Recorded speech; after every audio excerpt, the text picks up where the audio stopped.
Hello दोस्तों, ladies and gentleman, नमस्कार, सत श्री अकाल, आदाब। मैं हूं आपका दोस्त और आपका होस्ट जसपाल ढिल्लों और आज मैं हाजिर हूं फोटोशॉप हिंदी वीडियो ट्यूटोरियल का एपिसोड नंबर 63 लेकर। इस एपिसोड में जैसे कि आप ये देख रहे हैं स्क्रीन पर, हमको जैसे ये वायर फ्रेम ब्रश प्रीसेट बनाने की कोशिश करेंगे। ये वायर फ्रेम जो बनाए जाते हैं, ये जो लोग ग्राफिक डिजाइनिंग में हैं, इलस्ट्रेटर यूज करते हैं, उनके भी काफी काम आएगा। और वैसे भी पीछे अगर आपने एब्स्ट्रैक्ट बैकग्राउंड बनाने हो तो ये कुछ इफेक्ट्स दिए जा सकते हैं। और अगर मैं इन सबको यहाँ पे बंद करके और आपको एक चीज और दिखाना चाहूंगा, इसी वायर ब्रश को अगर हम कुछ ऐसे ब्लर का इफेक्ट दे दें तो किसी के कपड़े की ये चुनरी या पर्दा भी बनाया जा सकता है। तो कैसे बनाते हैं, आइए देखते शुरू करते हैं। सबसे पहले हमको इनके लिए ब्रश बनाने पड़ेंगे। ये सब ब्रश के साथ बना है, सभी को डिलीट कर देता हूं। अब ब्रश बनाने के लिए हमको छोटा डॉक्यूमेंट चाहिए और ब्रश का इफेक्ट दिखाने के लिए हमको हाई रेजोल्यूशन का डॉक्यूमेंट चाहिए।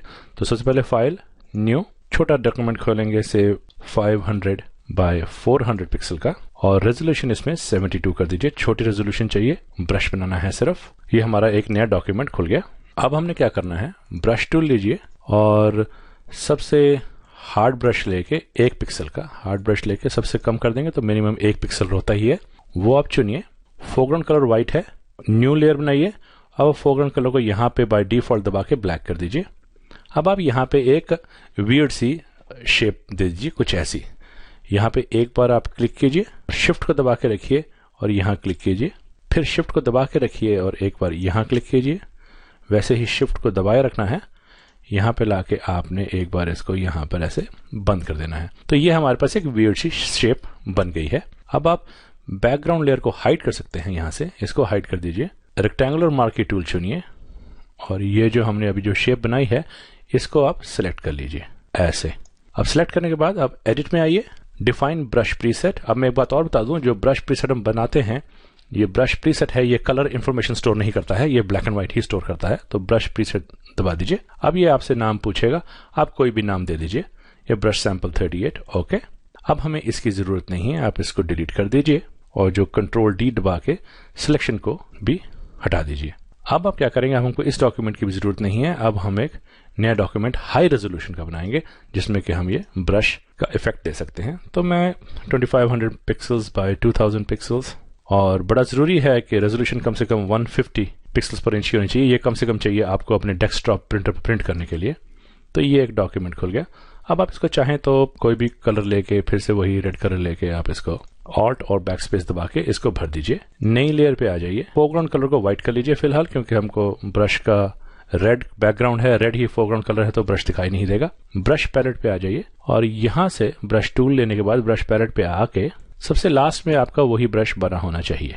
ये देखिए, ये ब्रश आप चुनिए और अब आप यहाँ पे आ जाइए, ब्रश टिप शेप पे जो ब्रश पैनल है वो खुलेगा आपका।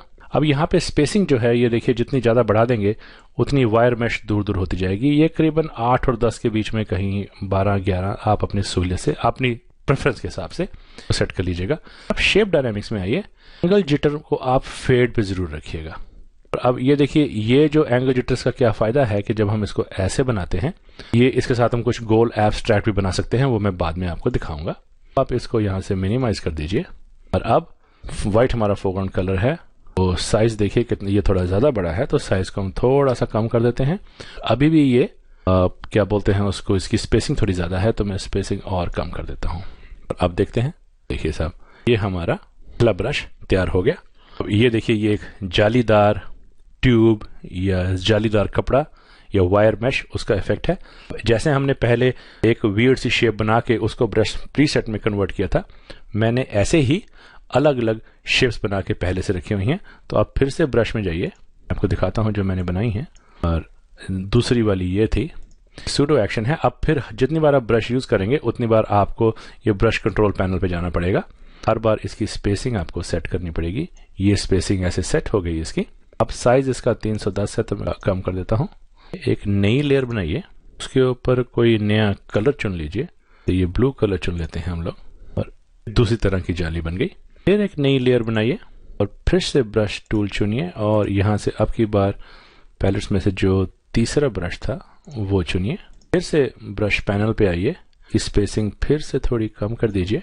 अब इसी लेयर में आके तीसरा कलर चुन लीजिए कोई भी, ये पीला कलर चुन लेते हैं। ये देखिए, ये छोटी जाली बन गई।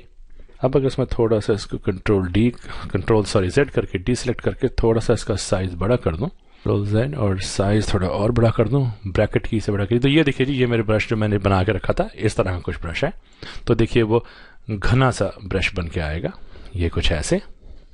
और अब अगर मैं इसी को फिल्टर पे ले जाऊं और यहाँ पे ब्लर चुनूं और फिर मैं चुनूं मोशन ब्लर, इसकी सेटिंग थोड़ी सी हिलानी पड़ेगी आपको ऐसे करके।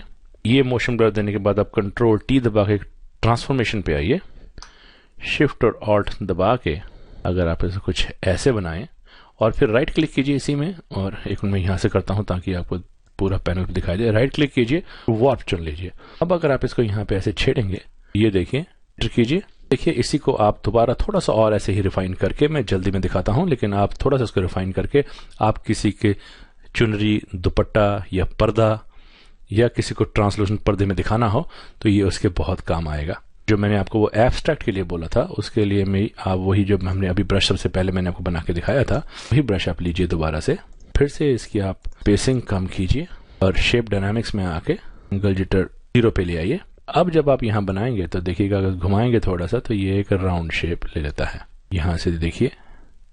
तो ऐसे हम इसके अब सिर्फ इसको एक स्पॉट पे रख के पिवट करना है, इधर उधर ज्यादा नहीं घसीटना। तो ये देखिए, तो ये था साहब आज का छोटा सा ट्यूटोरियल, कैसे abstract, backgrounds, wire frame brush और साथ साथ अगर कपड़े को मिमिक करना हो तो इसको आप थोड़ा सा ब्लर देके, कई बार रेडियल ब्लर देना पड़ेगा, कभी आपको मोशन ब्लर देना पड़ेगा, हो सकता है कि गॉसियन ब्लर भी काम चला दे आपका। तो ये आपकी अपनी फोटो और डिजायर्ड इफेक्ट के ऊपर डिपेंड करेगा। ये था मेरा आज का ट्यूटोरियल जी, होप आप लोगों को ये पसंद आ रहा होगा। अगर आपको मेरे ट्यूटोरियल्स पसंद आते हैं तो आप प्लीज इनको जरूर सब्सक्राइब कीजिए। सब्सक्राइब करने का फायदा यही है कि जब भी मैं कोई नया ट्यूटोरियल अपलोड करूंगा आपको उसकी नोटिफिकेशन आ जाएगी एंड देन आप उसको अपनी सहूलियत से देख सकते हैं।